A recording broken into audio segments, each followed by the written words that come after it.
जय माता रानी दोस्तों, नीता विक्रम परिवार में आप सबका स्वागत है। हर हर गंगे।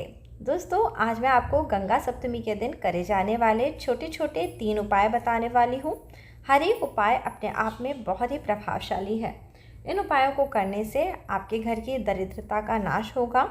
आपके जीवन पे यदि किसी ग्रहों के कारण बुरे परिणाम आ रहे हैं तो वह ग्रह भी आपको अब बुरा परिणाम नहीं देंगे। और जीवन में दोस्तों, हम सभी को सुख, सौभाग्य और शांति की ज़रूरत होती है, जो इन उपायों के करने से आपको भरपूर रूप से प्राप्त होगा। हर हर गंगे। माँ गंगा का स्मरण करते हुए इस वीडियो को दोस्तों मैं शुरू करने वाली हूँ।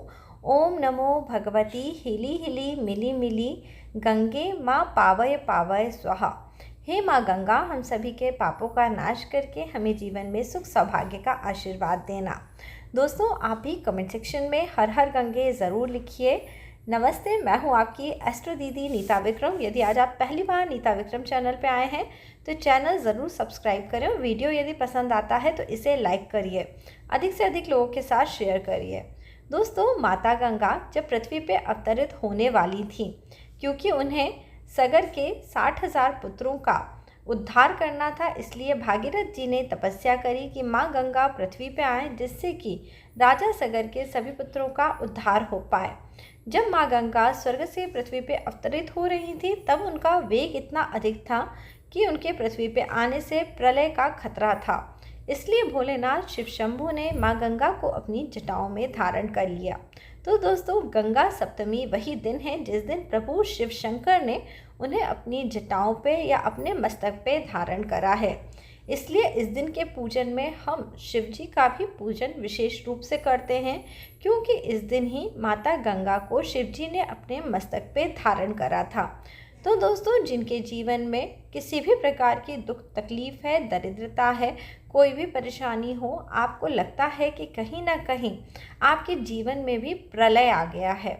दोस्तों, प्रलय शब्द का यह अर्थ होता है बहुत कठिन समय, जिससे हमें केवल भोलेनाथ शिव शंभू उभार सकते हैं। तो दोस्तों, शास्त्रों की बात माने तो इस दिन छोटा सा उपाय ज़रूर कर लीजिए। बेलपत्र के पेड़ के 5 पत्ते आप तोड़ के ले आइए। देखिए, एक बेलपत्र में 3 पत्ते एक साथ लगे होते हैं, तो इस तरह के 5 बेलपत्र आपको लेके आने हैं। आपने देखा होगा कई बार एक बेलपत्र पे 3 पत्ते होते हैं, तो ऐसे 5 यानी 15 पत्ते आपको टोटल बेलपत्र के चाहिए। ध्यान दीजिएगा, पत्ते कटे फटे नहीं होने चाहिए, सूखे नहीं होने चाहिए, टूटे नहीं होने चाहिए। शिव जी के पूजन में जितनी श्रद्धा, जितनी सुंदरता का ख्याल रखा जाता है, मनुष्यों का जीवन भी उतना ही सुंदर होता है, क्योंकि शिव जी सत्य हैं, शिव जी सुंदर हैं, शिव जी इस पूरे पृथ्वी को धारण करने वाले एक देव हैं। दोस्तों, यह सब शास्त्र संबद्ध बातें हैं, इसलिए हमें इन उपायों को बिल्कुल वैसे ही करना चाहिए जैसा कि हमारी पुराणों में, हमारी कथाओं में बताया गया है। आपको इस दिन पे एक चांदी का कटोरा ले लेना है, प्लेट ले लेनी है, जो भी आपके पास हो।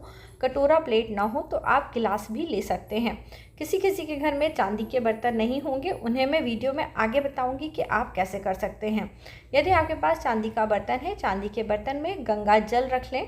गंगा जल हम सबके घर में बहुत सारा नहीं होता। यदि आपके पास गंगा जल थोड़ा ही है तो आप केवल उसमें आधा ढक्कन या 1 ढक्कन गंगा जल डालिए और बाकी सादा जल आप मिक्स कर लीजिए। और इसके बाद इस जल में आप बेल के पत्ते रख लीजिए। जो मैंने आपको बताया टोटल 15 पत्ते, यानी 5 वैसे 3 पत्तों के डंठल आप इस पानी के अंदर रख लीजिए। सुबह के समय अपने घर में शिव चालीसा का पाठ करें। यदि आपको गंगा स्तोत्र मिल जाता है तो आप गंगा स्तोत्र का भी पाठ कर सकते हैं। दिन भर इसी प्रकार बेलपत्री को गंगा जल में रहने दें और शाम के समय आप शिव जी के किसी भी मंदिर में जाएं, ये बेलपत्र शिव जी पे अर्पित करें। ओम नमः शिवाय ऐसे कहते हुए शिव जी पे 5 बेलपत्र अर्पित कर दीजिए। और बाद में चांदी के कटोरे, ग्लास जो भी आपने लिया है, उसी से गंगा मैया का यह जल भी शिव जी को अर्पित कर दीजिए, क्योंकि माँ गंगा इस दिन शिव जी की जटाओं में आई हैं। अब दोस्तों, जिनके पास चांदी की कटोरी नहीं है वह इस उपाय को करेंगे। वो एक स्टील की कटोरी ले लेंगे और जो बेल के पत्ते हैं वो डालेंगे, गंगा जल डालेंगे और सादा पानी डालेंगे। यदि आपके पास गंगा जल नहीं है तो आप सादा पानी से भी इस उपाय को करें। सिर्फ उस जल को अपने हाथ में लेके हर हर गंगे ज़रूर बोल लीजिए, क्योंकि जब आप गंगे मैया का स्मरण करते हैं तो वह गंगा जल के समान ही आपको परिणाम देता है। इसके बाद दोस्तों, आपको भी शाम में जाके बेलपत्र भगवान पर अर्पित करनी है, और उसके बाद जो आपके पास जल बचा है उसमें थोड़ा कच्चा दूध मिला लीजिए।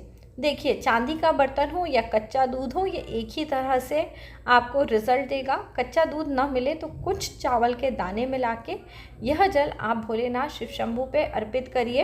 हो सके तो चंदन केसर का तिलक आप भोलेनाथ को अर्पित करें। भोलेनाथ को खासतौर पे सफ़ेद फूल और सफ़ेद चंदन ज़रूर अर्पित करने चाहिए।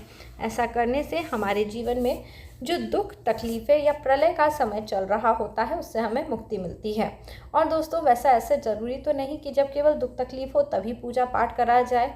भगवान ईश्वर की पूजा बिना दुख तकलीफ़ के अधिक से अधिक करनी चाहिए, तभी हमारे जीवन में संकट आने पे ईश्वर हमारा साथ देते हैं। जो लोग केवल संकट के समय पे ईश्वर को बुलाते हैं, कभी कभी उनके जीवन में उन्हें ऐसा अनुभव होता है कि ईश्वर उनकी बात ही नहीं सुनते।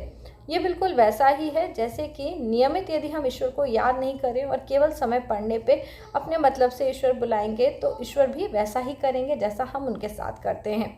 तो आपको नियमित ये पूजा पाठ करना ज़रूर चाहिए। ये दोस्तों पहला उपाय हुआ, इस उपाय को आप ज़रूर करें। अब दोस्तों, मैं आपको जो दूसरा उपाय बता रही हूँ वो बहुत ही आसान है। आप सबको नारियल बहुत आसानी से मिल जाता है। दोस्तों, नारियल का फल आपने देखा है, इसके अंदर जल रहता है। तो यदि आपको कोई भी चीज़ ना मिले तो आप शिव जी के मंदिर में जाके आज के दिन एक नारियल शिव जी के ऊपर अर्पित करके आ जाइए, और आप वहाँ बैठ के हो सके तो ओम नमः शिवाय का जाप करिए। जितनी देर आपसे बन पड़े उतनी देर ये जाप करिए। आपकी दुख तकलीफ़ें वो नारियल अर्पित करने के साथ साथ भगवान के चरणों में चली गई हैं, इस बात का विश्वास रखिए। देखिए, कोई भी उपाय जब मैं बताती हूँ उसके पीछे बहुत बड़ा रीज़न होता है, क्योंकि हर उपाय का यदि मैं आपको पूरा लॉजिक बता दूंगी तो हो सकता है वो उपाय काम ही ना करे। इसलिए आप जो काम करते हैं उसमें विश्वास रखिए, श्रद्धा रख के उस काम को करिए। देखिएगा, इसको करने से बहुत सारे लोगों को बहुत फ़ायदा होगा। जब आपको लगे कि आपकी दुख तकलीफ़ या परेशानी दूर हो रही है, आपको फ़ायदा हो रहा है, आपको प्रॉफिट हो रहा है, तो आप मुझे कमेंट करके ज़रूर बताइएगा।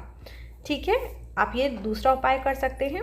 अब दोस्तों, तीसरा उपाय एक होता है कि अक्सर लोग बोलते हैं हमें नज़र लग गई है हमारे घर में, हमें ऐसा लगता है जैसे घुटन हो रही हो, कुछ अच्छा नहीं लगता।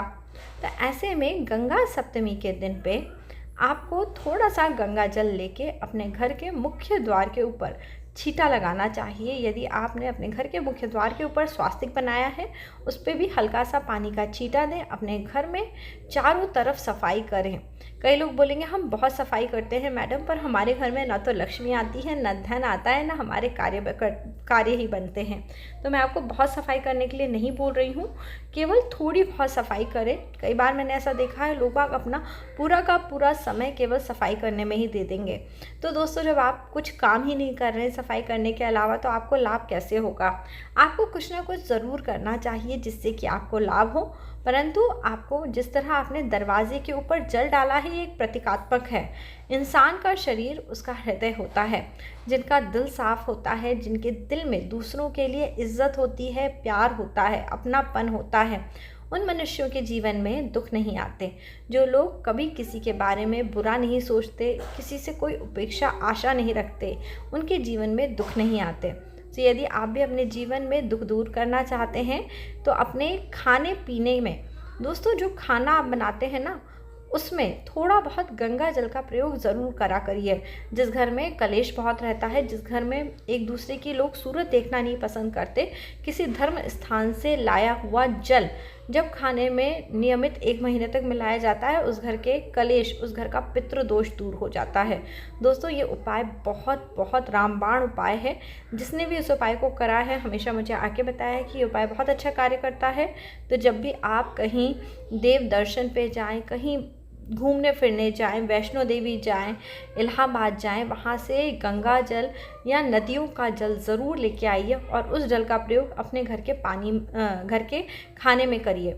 क्योंकि आपका जो खाना है वही आपको बुद्धि देता है और वही आपके जीवन के बड़े बड़े कष्टों को दूर करता है। तो इस उपाय को करिएगा आप दोस्तों। जो मैंने खाने पीने का ये उपाय बताया, कंटिन्यूस 30 दिन तक करिए, तब आपको बहुत अच्छा फ़ायदा होगा। आज का वीडियो यदि अच्छा लगा होगा तो इसे लाइक कर लीजिएगा ज़रूर से। और इसी प्रकार के वीडियो देखते रहने के लिए नीता विक्रम चैनल से जुड़िए। यदि अभी तक आपने अपना पर्सनल कंसल्टेशन बुक नहीं कराया है तो नीता विक्रम के व्हाट्सएप नंबर के थ्रू अपना कंसल्टेशन जल्दी बुक कराएं। जय माता रानी दोस्तों।